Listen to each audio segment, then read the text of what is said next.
الحمد لله رب العالمين، والعاقبة للمتقين، ولا عدوان إلا على الظالمين، والصلاة والسلام على إمام الموحدين حبيبنا ونبينا محمد وعلى آله وأصحابه أجمعين. أما بعد، السلام عليكم ورحمة الله وبركاته. بإذن الله سبحانه وتعالى این حلقه چهارم از آموزش توحید می باشد و ان شاء الله سبحانه و تعالی در این حلقه فضیلت توحید را به شما بیان خواهیم کرد. برادرم و خواهر عزیزم، الله سبحانه و تعالی من و شما را رحمت نماید. زمانی که بزرگی شأن توحید را فهمیدی، زمانی که اهمیت، درجه، مکانت، بزرگی قدر توحید را فهمیدی، خودت درک می نمایی و می فهمی که در حقیقت فضیلت های اینچنین زیادی دارد. چرا که هر چیزی که شأنش بزرگ است، درجه اش بزرگ است و بزرگ است، فضیلت زیادی دارد. پس توحید این بزرگترین مسئله در روی دنیاست، بزرگترین امر الله است و شأنش و درجه اش و رتبه و مرتبه اش از همه دیگر مرتبه ها بالاترین مرتبه است.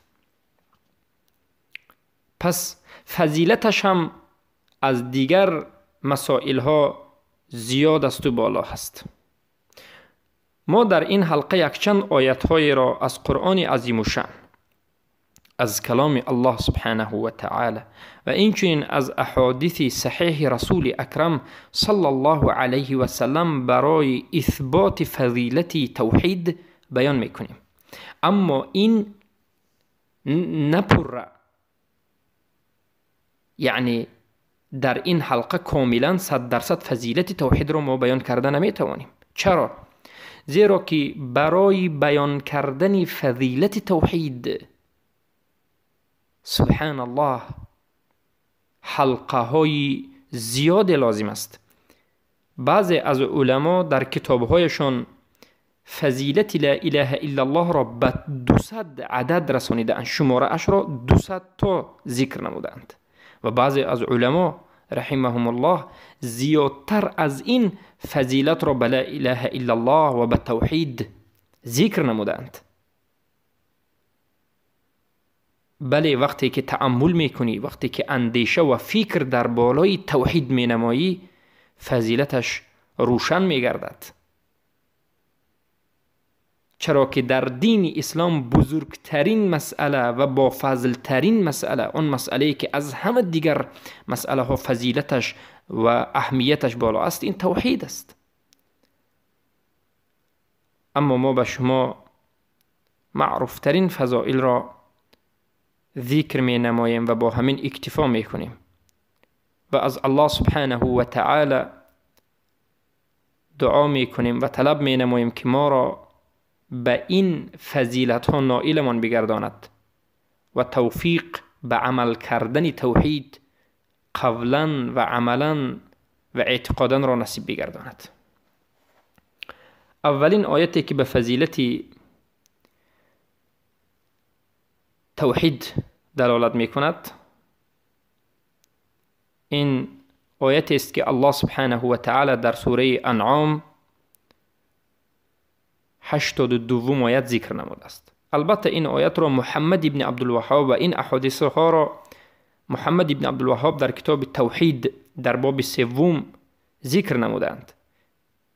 بله، شیخ مجددین محمد ابن عبدالوهاب رحمه الله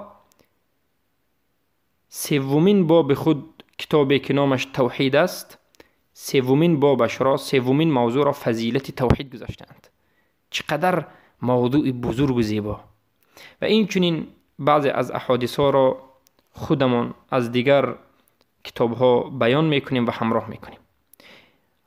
الله سبحانه و تعالی میگوید: اعوذ بالله من الشیطان الرجیم الذين آمنوا ولم يلبسوا ایمانهم بظلم اولئک لهم الامن وهم مهتدون.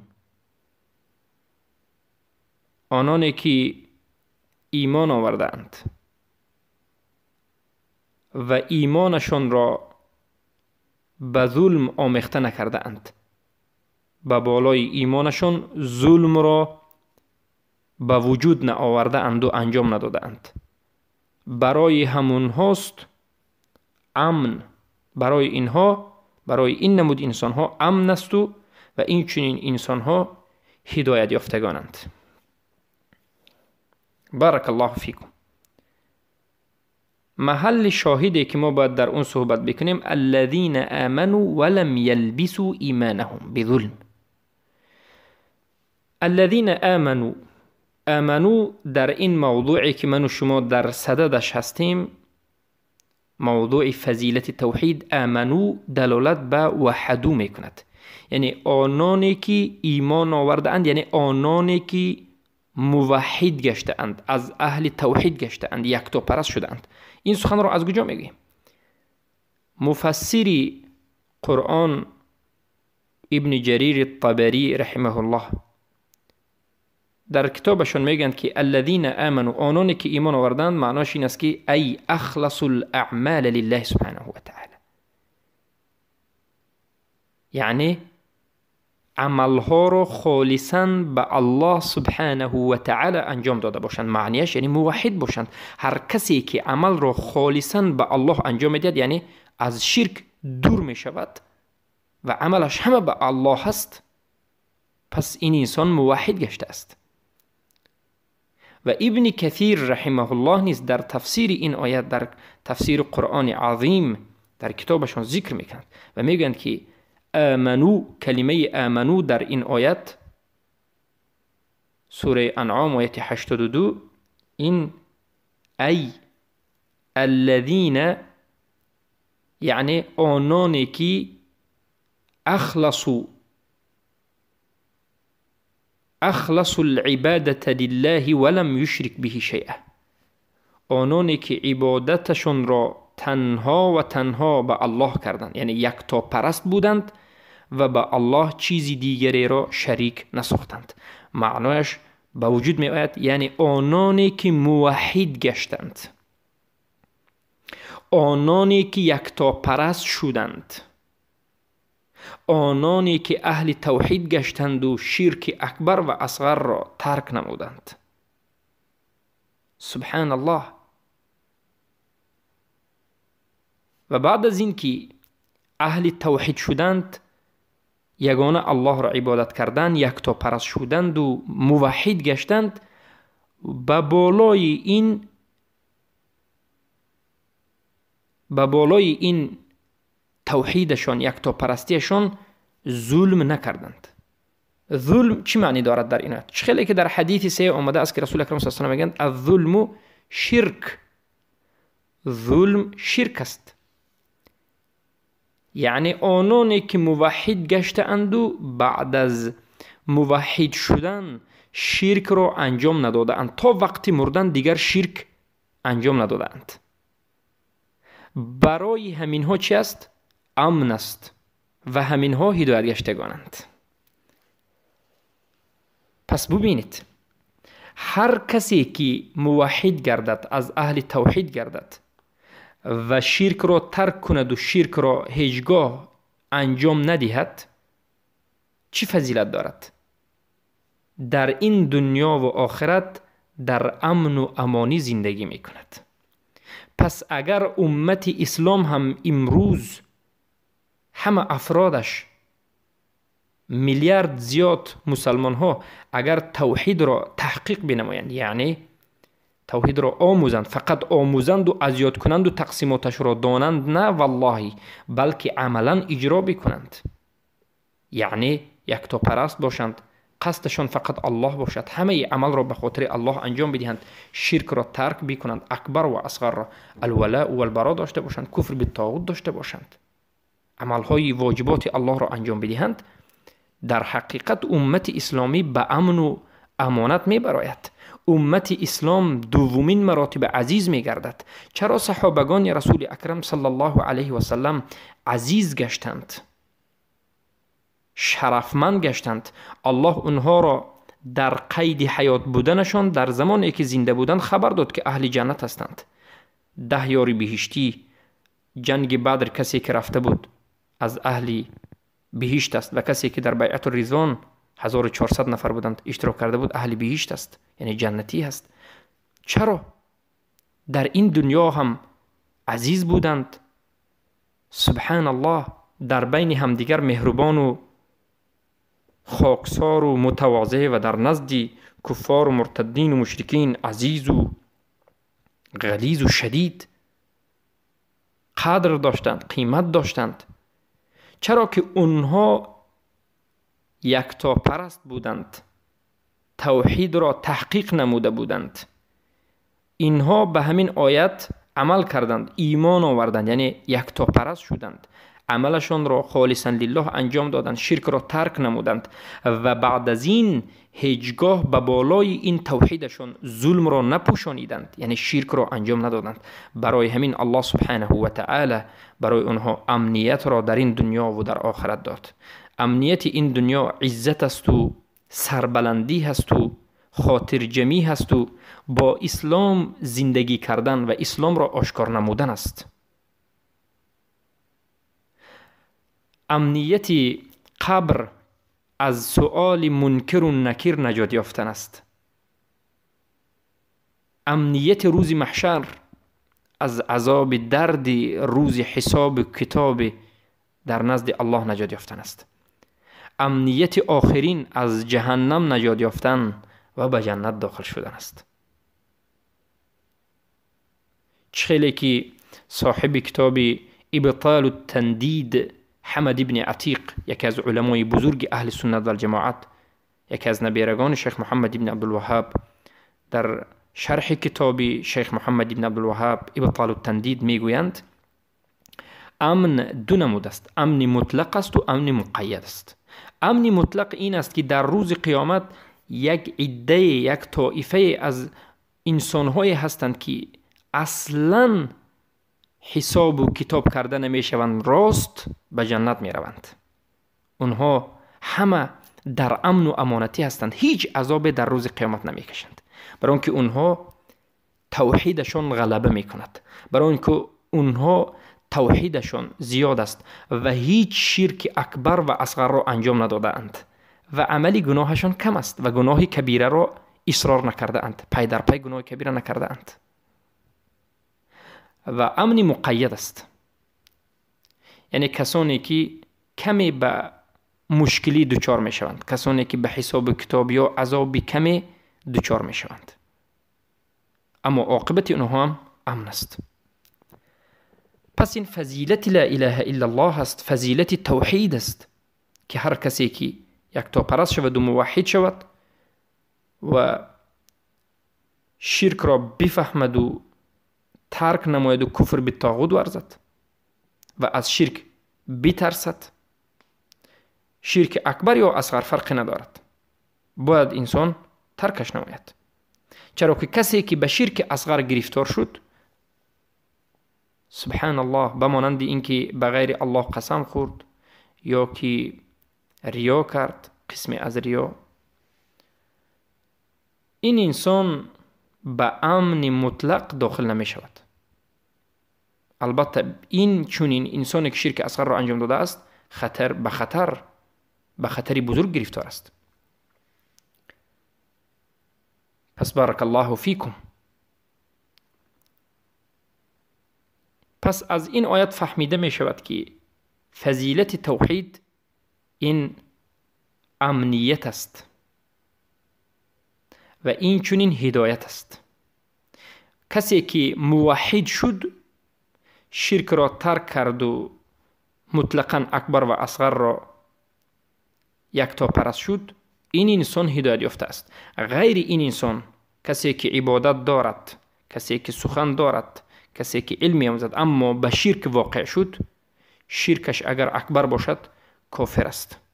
هدایتش به تمام نابود شده، او گمراه شده است و در کفر و شرک و غوطه زده است. چرا که شرک انسان را از اسلام بیرون میکند. شرک اکبر انسان را کافر میکند. شرک اصغر انسان را کافر نکند هم، اما به خطر بزرگ گرفتار میکند. بارک الله فیکم. پس این یک آیتی که شیخ محمد ابن عبدالوهاب در بیان فضیلت لا اله الا الله ذکر نمودند و در حلقه گذشته ما به شما آیت‌های را ذکر نمودیم که فضیلت یکی از توحید این است که الله سبحانه و تعالی به خاطر همین توحید تمام انسانها را خلق کرده است. همین کافی است. و ما خلقت الجن والانس الا لیعبدون. انسانها و جنها را خلق نکردم مگرم به خاطر اینکه یکتا پرست بشوند. یعبدون ای یوحدون، یگانه الله را عبادت نمایند، یکتا پرست باشند، اهل توحید باشند و موحد باشند. پس این فضیلت توحید است که به خاطر توحید این زمین و آسمان خلق شد. به خاطر توحید انسانها و جنها خلق شد. به خاطر توحید این همه عالم وجود دارد تا که من شما از اهل توحید باشیم. این فضیلتی در حقیقت توحید است. صوفی ها خطا میفهمند و میگویند که این عالم و انسانها و همه چیزهایی که وجود دارد به خاطر نوری رسول الله صلی الله علیه وسلم و از نور رسول الله خلق شده است، که این البته خطا است و این کفر است و عاقبتش به شرک میبرد.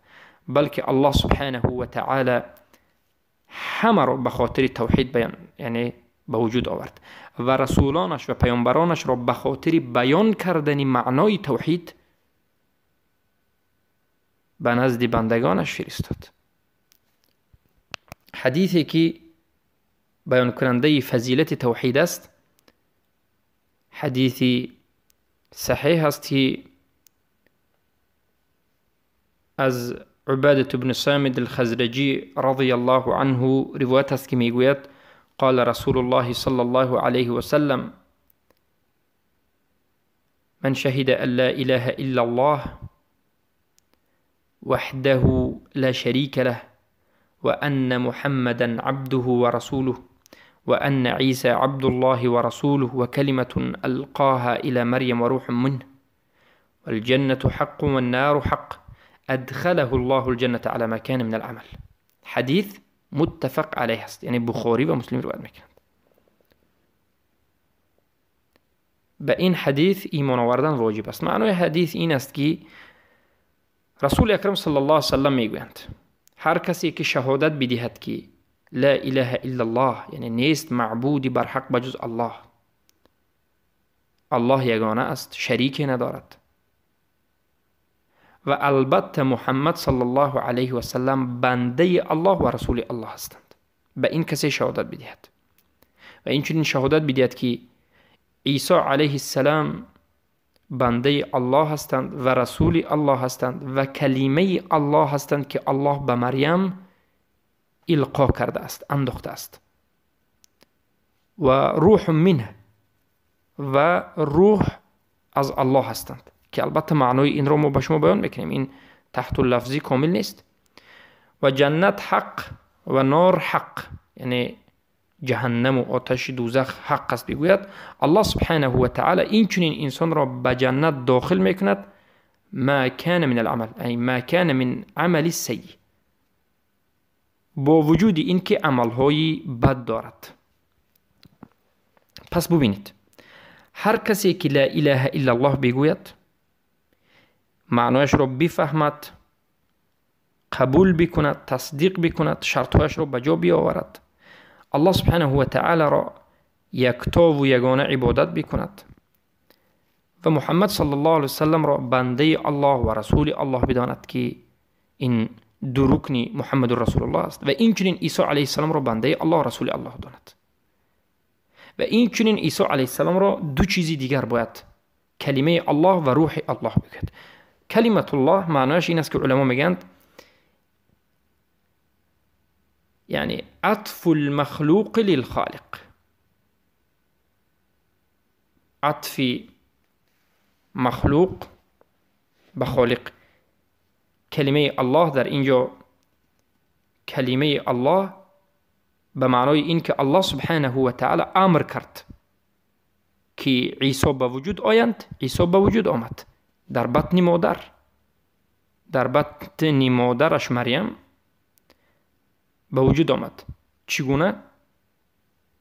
به کلمه الله، به همون امر الله که الله این امر را به مریم یعنی به مریم القا کرد. امر نمود که در بطن مریم موسی به وجود آید. پس یعنی بگویم بخشش عیسی به وجود آید. عیسی به کلمه الله به وجود آمد. برای همین کلمت الله میگن. کلمت الله یکی از خصوصیت های عیسی علیه السلام. هر یک پیامبر به خودش خصوصیت دارد. مثلا موسی را کلیم الله میگن برای اینکه موسی علیه السلام در این دنیا با الله سبحانه و تعالی سخن کردند. پیامبری ما را خاتم الانبیا میگن برای اینکه از همه آخرین پیامبرند و بعد از پیامبری ما پیامبری وجود ندارد. و عیسی را کلمت الله یعنی کلمته القاه مریم، از کلمه الله به وجود آمد. یعنی معروف است که عیسی پدر نداشتند. مریم علیه السلام بدون علاقه جنسی و بدون شوهر عیسی را تولد کردند. چگونه؟ به امر الله. الله به یک کلمه امر کرد به وجود آمد. و روح منه، و همین عیسی یک روحی هستند از جانب الله، یعنی روح انسان از جانب الله دمیده شده است. عیسی به پدر به مانند آدم علیه السلام خلق شدند. آدم البته آدم را الله به دستش خلق کرده است، از خاک خلق کرده است، اما عیسی را به امرش، به کلمه اش و به روحش خلق کرده است. پس هر کسی که این چیزها را بگوید و عملی سیء، عملهای بدی دیگر داشته باشد، عملهای گناههای کوچک داشته باشد، با وجود این الله سبحانه و تعالی به جنت داخل میکند. معنای سخن این نیست که شما اهل توحید باشید گناه بکنید، نه والله. برای اینکه چقدر که انسان توحیدش قوی میگردد همان قدر از گناه دور میگردد. و در روز قیامت هم حال انسان ها این چنین است که هر کسی که اهل توحید باشد و حسناتش از سیئاتش زیاد باشد، این اصلا شرک اکبر و اصغر را انجام نداده باشد، یعنی بعد از مسلمان شدن شرک اصغر را هم انجام نداده باشد، حسناتش زیاد باشد، این از جمله سبحان الله کسانی هست که توحید را تحقیق نمودند. اما کسی آید که اصل توحید دارد، توحید را دارد، اما سیئاتش غلبه بر توحید بکند، یعنی سیئاتش اینقدر زیاد باشد که غلبه بر توحیدش بکند، البته این حالش وزنین است. بله توحید گناه ها را نابود میکند، اما نه همه گناه ها را. توحید هم یک مقدار گناه ها را میکند. چخیلی که در حدیثی که بطاقه هست ما به شما ذکر میکنیم که یعنی توحید، مجرد توحید، اصل توحید 99 سجل، یعنی کتاب هایی که گناه دارد، یک کتاب توحید 99 کتابی گناه را نابود میکند. پس این حدیث هم دلالت به فضیلت توحید میکند، یعنی انسانی که اهل توحید است عاقبتش جنت است. حدیث سوم حدیث عتبان الخزرج، عتبان الخزرجی هست که میگوید، حدیث البته متفق علیه است، این حدیث هم امام بخاری و مسلم در صحیحشون روایت میکنن که میگن ان الله حرم على النار من قال لا اله الا الله يبتغي بذلك وجه الله. البته الله سبحانه و تعالی برای آتش جهنم برای دوزخ نار حرام کرده است. هر کسی را که لا اله الا الله گفته است و همین گفته اش را تنها به اخلاص گفته باشد، یعنی یبتغی بذلک وجه الله، به همین گفته اش وجه الله را خواسته باشد، یعنی خالصانه لا اله الا الله گفته باشد. این دلالت میکند که عمل داشته باشد، صادق باشد. به مجرد گفتن لا اله الا الله هیچ کس هم داخل جنت نمی شود. یعنی یک کسی که لا اله الا الله گفت معناش را نفهمد، خالص نباشد، صداقت نداشته باشد، شرط های صحت لا اله الا الله را ترک بکند، داخل جنت نمی شود. خود حدیث دوامش معروف است. حدیث عتبان الخزرجی معروف است که کسی که لا اله الا الله بگوید یبتغی بذلک وجه الله، یبتغی بذلک وجه الله معناش اخلاص است، یعنی با اخلاص بگوید. بارک الله فیکم. البته مرجئه ها از این حدیث عتبان فهم خطا گرفتند. مرجئه ها میگن که هر کسی که یعنی لا اله الا الله بگوید تمام، اگر عمل نکند هم، اگر مخلص نباشد هم، صادق نباشد هم، چیزی نباشد هم، داخل جنت می شود.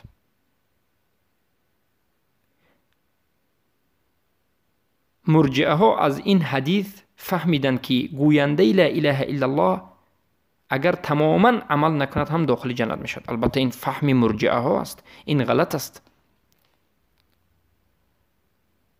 چه که ما به شما بیان نمودیم در حلقه های صد شماره که صدگانه لا اله الا الله بیان نمودیم که لا اله الا الله به خودش رکن دارد، نفی است و اثبات است.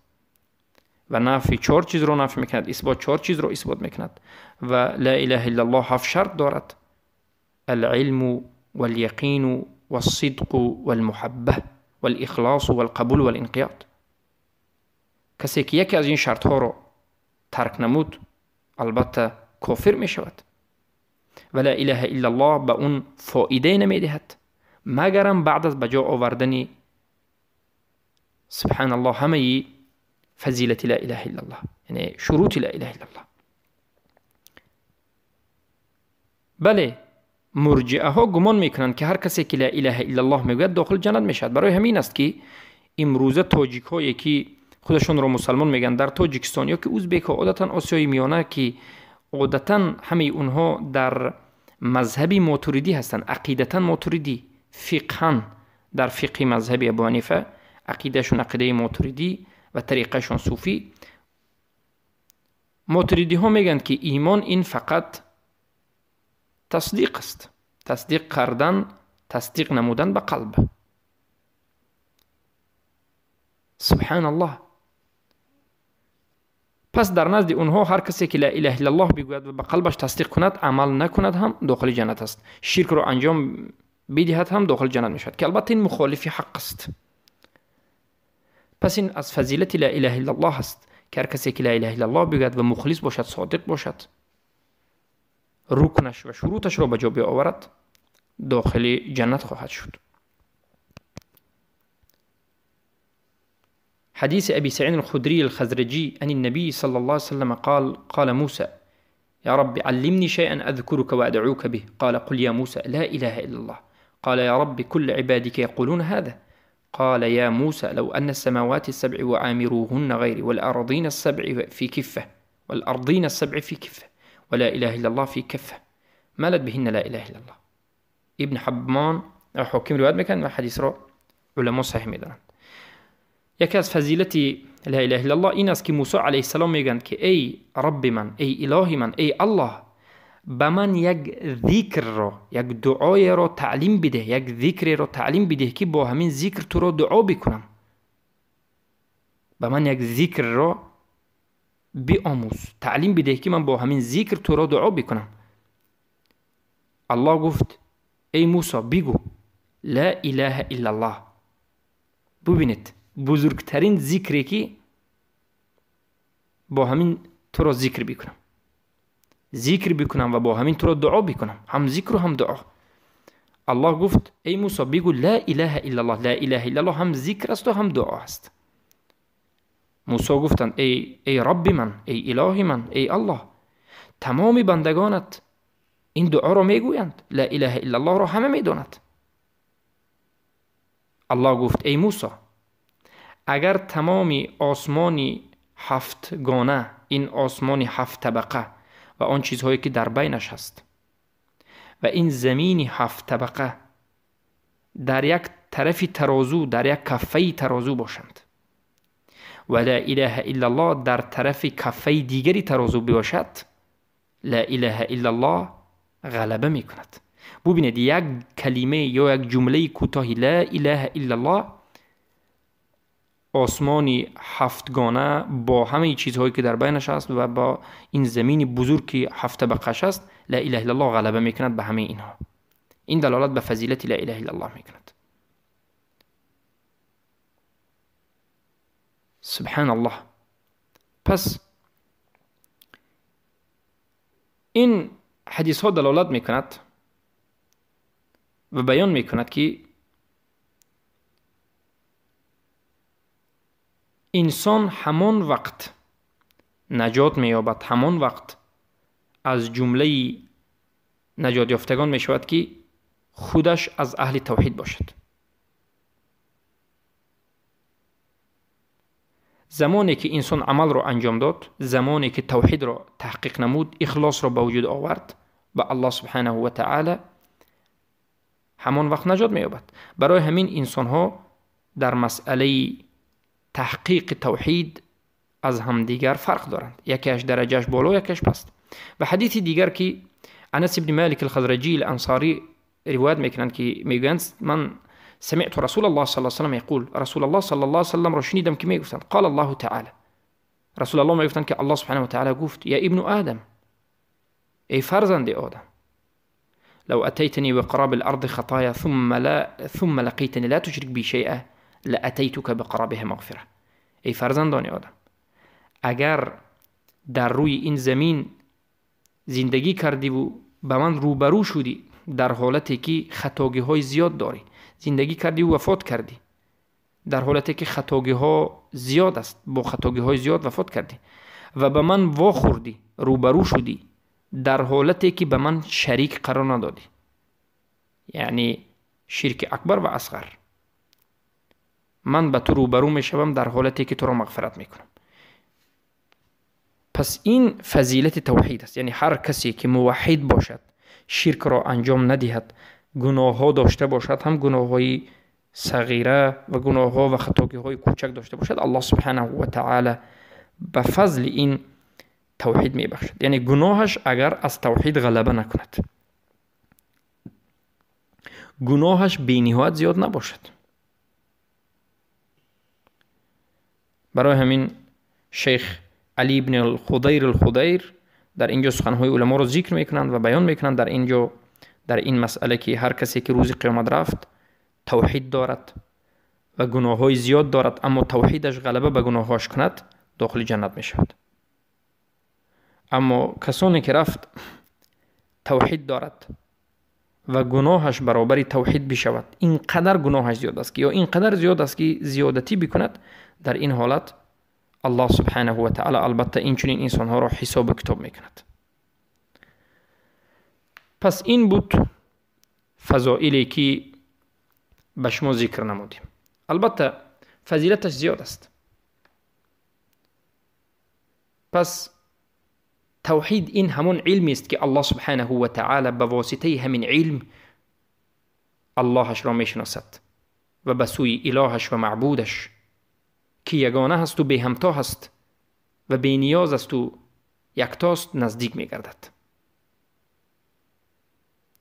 توحید این بزرگترین امر الله است که من و شما را امر نموده است و ترک شرک این بزرگترین نهی الله است که الله سبحانه و تعالی من و شما را نهی کرده است. پس مکانت توحید، فضیلت توحید را باز بیان میکند به این که هر کسی که لا اله الا الله میگوید توحید را به مجرد گفتن داخل اسلام می شود و هر کسی که لا اله الا الله را ترک میکند، توحید را ترک میکند، به مجرد ترک کردن توحید مشرک و کافر میگردد. هر کسی که توحید را به زبان میگیرد و قبول میکند و تصدیق میکند و لا اله الا الله محمد رسول الله میگد، خونش حرام است، به دیگر مسلمان ها مالش حرام است، باید احترام کرده شود. و عبادت همان وقت قبول می شود که توحید باشد. وقتی که توحید نیست عبادت هم قبول نمی شود. و خوشبختی و سعادت و امن حاصل نمی شود مگرم با توحید.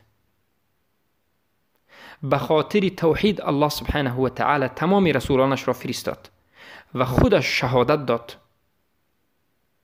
در کتابش شهادت داد که شهد الله انه لا اله الا هو. الله شهادت می دهد که نیست معبودی بر حق بجز او. یعنی الله خودش به خودش شهادت داده ایستاده است. یگانه چیزی که شهادت می دهد همین توحید است. الله به یکتاگی خودش، یگانگی خودش شهادت می دهد. والملائکه و اولو العلم قائما بالقسط. و ملائکه ها و صاحبان علم، علما شهادت می دهند که الله یکتا است. و تمام محبت و برادری و خواهری اسلامی که در بین مسلمان ها است به خاطر توحید است، نه به خاطر چیز دیگر. به خاطر توحید جهاد واجب شد. رسول الله شمشیر برداشتند، خون ریزانیده شد. این همه به خاطر توحید بود. پس هر کسی که توحید را تحقیق کرد داخل جنت می شود. و هر کسی که توحید را نقص کرد، توحید را در توحید کمبودی کرد، مثلا شرکی اصغری را انجام داد، شرکی میده را انجام داد، در حقیقت مستحق عقاب و عذاب الله می گردد. اگر شرک اکبر را انجام بدهد خالدا مخلدا فی النار، ابدالابد در جهنم است. سبحان الله. هر کسی که توحید را بجا آورده است، توحید صحیح را بجا آورده است، هیچگاه در جهنم باقی نمی ماند. و هر کسی که شرک را صریحا شرک را انجام داده است، شرک اکبر را، هیچگاه به جنت داخل نمی شود. حرم الله الجنه و مأواه النار.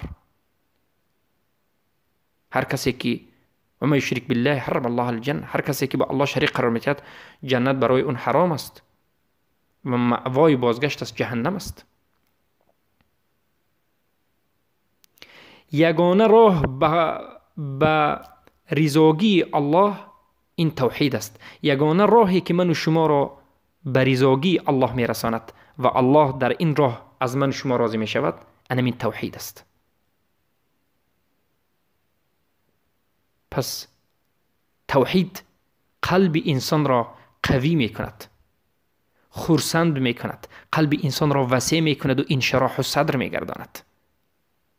توحید انسان را تربیه می کند به محبت الله.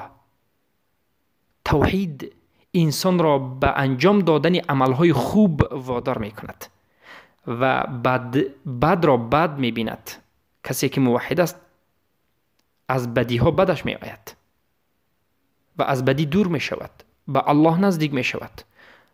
اهل توحید اهل صبر هستند، صبر را به تو می آموزاند. به تقدیرهای وزنینی که از جانب الله به تو نوشته شده صبر می کنی، چرا که توحید از اهل توحید استی. کسی که از اهل توحید است مکارم الاخلاق، اخلاق بهترین را دارد. انسانی به نهایت شجاعتمند می شود. وقتی که انسان اهل توحید می شود انسان شجاعت دار می شود، انسان صادق می شود، انسانی با کرم می شود، یعنی انسانی که خیری و نیکی و سخاوتمند و صدقه دهنده می شود. یکی از علما ابن عبدالهادی در رساله اش که فضیلت کلمه توحید را جمع کرده است زیاده از 200 فضیلت را به توحید نسبت می دهد. سبحان الله. حالا به نهایت این حلقه ما طولانی شد، با همین فضیلت توحید را به پایان می رسانیم. بله، سخنهای علما از شیخ الاسلام ابن تیمیه، ابن القیم الجوزی باقی ماند که به نهایت سخنهای زیباست که ابن القیم میگند هی الکلمه التي قامت بها الارض والسماوات. این کلمه لا اله الا الله کلمه است، این کلمه توحید کلمه است که زمین و آسمان به خاطرش ساخته شد و به خاطر همین تمام مخلوقات به فطرت توحید خلق شد و ملت و قبله کعبه و ملت اسلام به خاطر همین به وجود آورده شد. سبحان الله. پس از الله سبحانه و تعالی طلب می نماییم که من و شما